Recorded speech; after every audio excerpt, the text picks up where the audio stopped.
Recomendações ESG Odin. Se você gostar deste conteúdo, inscreva-se em nosso canal, ative o sininho para receber notificações, dê o like e compartilhe esta recomendação. Carta de uma professora apaixonada sobre as barreiras atitudinais perante seu namorado cego. Original em lerparaver.com.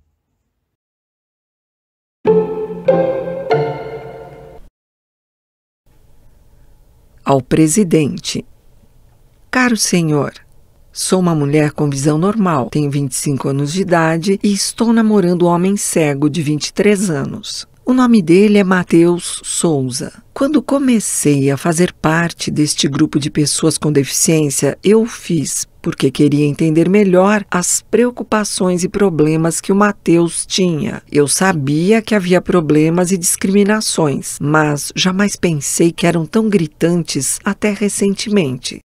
Ambos temos educação superior e possuímos empregos muito bons. Matheus trabalha para a Previdência e eu ensino crianças cegas. Minha filosofia em termos de ensino é que elas são simplesmente crianças e precisam das mesmas coisas que todas as crianças precisam. Acredito que, a fim de lhes ensinar, tenho que olhar para elas primeiro como crianças e só depois como alunos que precisam de treinamento específico em certas áreas. Se eu não posso fazer isso, a única coisa que eu lhes vou ensinar é como serem deficientes e cegas. Por causa do meu emprego, comecei a entender por que Matheus ficava tão bravo com certas atitudes de algumas pessoas. Eu, da mesma forma, fico brava com algumas pessoas quando elas olham para os meus alunos, meneiam a cabeça e dizem, coitadinho do pobrezinho, e complementam, mas eles são tão felizes, como se a única coisa que eles fossem capazes de fazer é serem agradáveis. Meus alunos são felizes, é claro, e são também inteligentes, doces, mal-humorados, mesquinhos, irritados, etc. São tudo o que crianças são. Eles recebem disciplina quando precisam e elogios quando merecem. Eu não lhes fico dizendo o tempo todo que são maravilhosos e corajosos. Eles são elogiados por suas realizações e por tentarem também. Sempre digo para os meus alunos que jamais vou lhes pedir que façam qualquer coisa que eu ache que eles não podem fazer. Eu simplesmente espero que eles consigam e eles esperam conseguir também. Acho que esta é a única maneira que uma criança cega pode crescer para ser um adulto digno. Não quero que meus alunos pensem que cada pequena realização é uma coisa grandiosa demais. Todos os meus alunos estão orgulhosos de suas realizações, eles devem estar, eles deram duro para isso.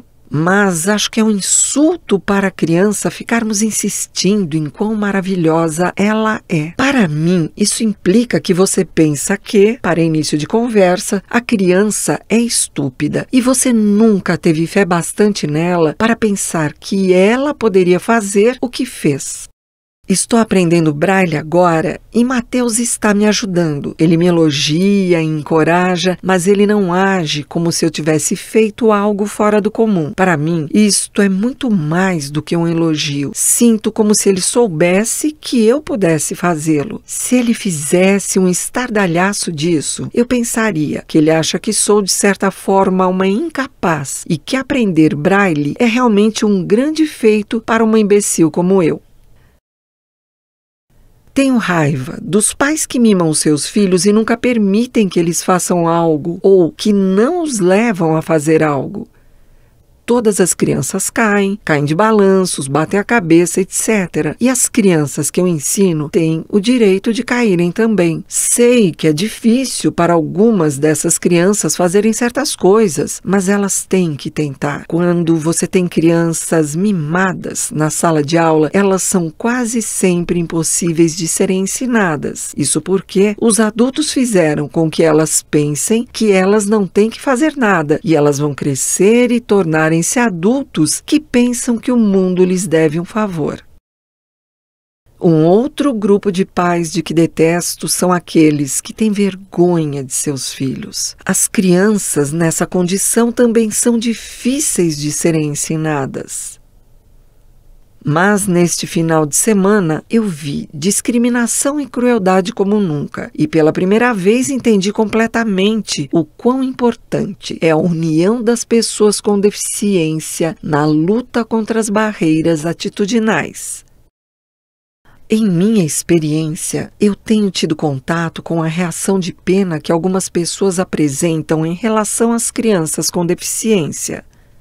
Barreira atitudinal de pena ou dó. Coitadinha da pobrezinha, deve ser horrível passar a vida assim.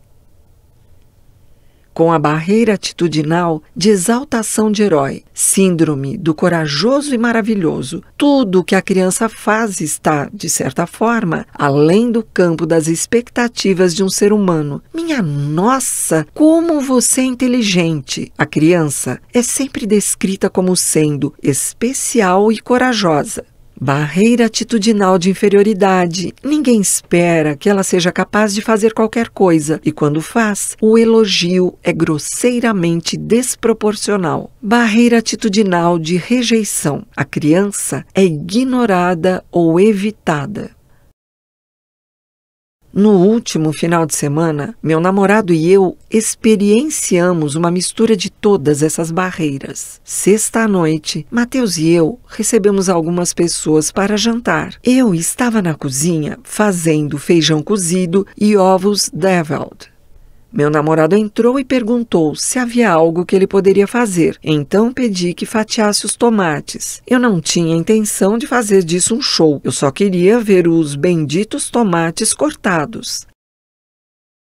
Nesse momento, um dos convidados entrou na cozinha e disse: "Mas ele pode cortar os dedos." Ao que Matheus lhe redarguiu que havia cortado tomates antes e tinha certeza que o podia fazer novamente. Ele o fez e logo tinha um prato bonito, cheio de tomates cortados. O homem, que o tinha ficado observando, então pegou-o pelo braço com uma mão e com o prato com os tomates na outra mão, levou para mostrar a todos os demais o que Matheus tinha feito. Uma criança de 1 ano de idade que acabara de aprender a andar de bicicleta não teria ganho tantos elogios. Meu namorado ignorou o fato e foi acender o carvão. O mesmo homem de antes me perguntou: "Você vai deixá-lo fazer isso?" Eu encolhi os ombros e disse: "Por que não?" O homem deu um salto e correu atrás de Matheus. Quando o homem voltou, tudo o que ele falava era quão notável Matheus era, quão notável era o que o Matheus era capaz de fazer, etc. Depois de todo o falatório, começamos a comer. Daí começou a chover. Meu namorado se levantou e me perguntou: "As janelas do carro estão abertas?" Disse-lhe que sim. Então Matheus correu para fora para levantá-las, sem levar sua bengala. E o mesmo homem de antes então indagou: "O Matheus não precisa disso aqui?" Eu então respondi: Não se preocupe tanto com ele. Ele está bem." Meu namorado voltou e começamos a comer novamente. Matheus queria mais feijão, então foi para o fogão e pegou mais. O comentário do homem foi: "Isto é simplesmente maravilhoso." Ora, pergunto eu, o que há de tão maravilhoso em uma pessoa cega pegar feijão sozinha? Meu namorado me disse mais tarde, depois que os convidados foram embora, que se sentia como se estivesse curvando depois de cada coisa que aquele homem dizia. Eu não acho que meu namorado fez nada fora do comum, e nem ele achava. A noite toda, ele se sentiu como se estivesse fazendo parte de um show. E eu sentia um forte desejo de me levantar e gritar: "Matheus não é um idiota e não é um bebê. Ele não está fazendo nada de extraordinário. Então calem a boca."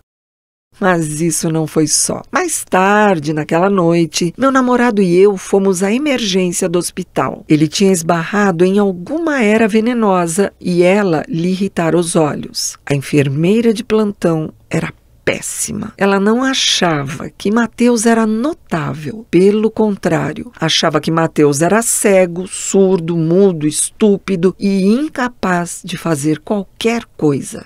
A enfermeira me perguntou: qual é o nome dele? Onde ele mora? Os olhos dele coçam? Eu me senti ofendida com tal comportamento da enfermeira e disse: eu acho que ele pode responder a todas essas perguntas sozinho. Meu namorado calmamente disse à enfermeira o que ela queria saber, mas notei que ele estava furioso com toda aquela situação.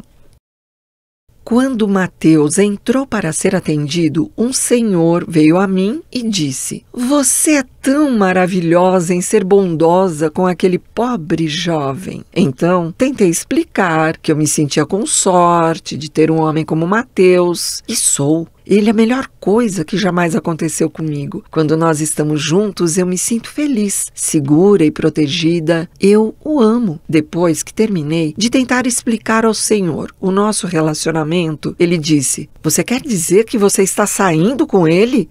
Ele é cego. Então eu disse algo que eu não deveria ter dito. Sim, ele é cego, mas ele é mais homem do que você jamais será. Meu namorado saiu do consultório e fomos embora. Sábado à tarde. Mais alguns amigos vieram nos visitar e todos fomos andar de patins. Foi muito bom e nos divertimos todos juntos. Quando chegamos de volta ao apartamento de meu namorado, uma de minhas amigas falou: você é realmente legal com o Mateus. Ele precisa de alguém como você. Eu disse para ela que eu também precisava dele. Então ela me perguntou se quando nós estamos sós, Mateus era capaz de fazer todas as coisas que outros homens fazem. Você pode imaginar o meu espanto com tal pergunta. Eu garanti a ela que ele certamente fazia e não deixava nada a desejar.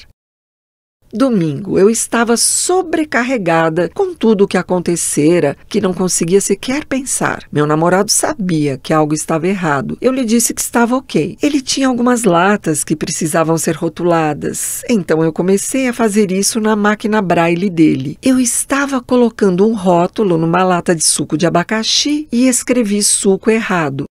Mateus comentou que jamais tinha visto suco escrito daquele jeito. Então eu chorei. Daí ele ficou visivelmente sentido pelo fato de eu ter chorado e disse: eu vou lhe perguntar uma vez o que está errado. E se você não quiser me dizer, tudo bem, mas eu gostaria de poder lhe ajudar com o que está acontecendo. Então eu lhe disse que não achava justo que ele tivesse que passar por aquelas situações e que eu amava demais para o ver aguentar a todas aquelas formas de discriminação e preconceito.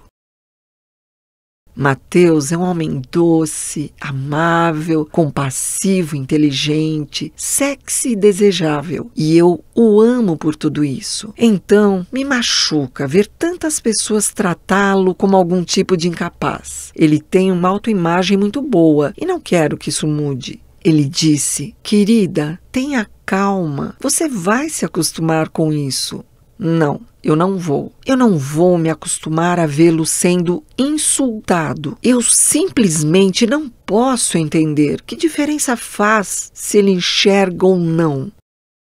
Uma de nossas amigas recentemente me disse: você realmente é uma pessoa excepcional para poder aceitar o Mateus. Eu disse a ela que de fato não era e que eu simplesmente não pensava sobre isso. Ela disse: deve ser duro esquecer uma coisa dessa. Disse-lhe que eu não tentava esquecer nada, que simplesmente não pensava sobre isso. Da mesma forma que uma pessoa não pensa sobre o fato de que alguém tem cabelos castanhos. Realmente faz pouca diferença de que cor o cabelo de alguém é. A mesma coisa com relação a Mateus. Eu sei que ele não pode enxergar e eu não tento esquecer isso. Entretanto, eu realmente não fico pensando no fato dele ser cego ou em sua cegueira. Mas minha amiga não conseguia entender isso. Ela disse: mas é tão óbvio. Daí eu lhe disse que ela parava de olhar quando viu os óculos que ele usava e que ela não era capaz de ver o homem por trás deles. Por fim, disse-lhe que ela era mais limitada do que Mateus. Lá se foi uma amiga. O que mata mesmo é quando as pessoas ficam sabendo que sou uma professora de educação especial. Imagino que não preciso dizer o que elas dizem então. Neste dia, Mateus ficou comigo metade da noite. Ele falou comigo e me ouviu chorar. Senhor presidente, entenda que não estava chorando porque eu estou amando um homem cego, mas porque eu amo meu namorado e me machuca quando as pessoas agem com tamanha discriminação e preconceito frente à deficiência dele. Sinceramente, a professora apaixonada.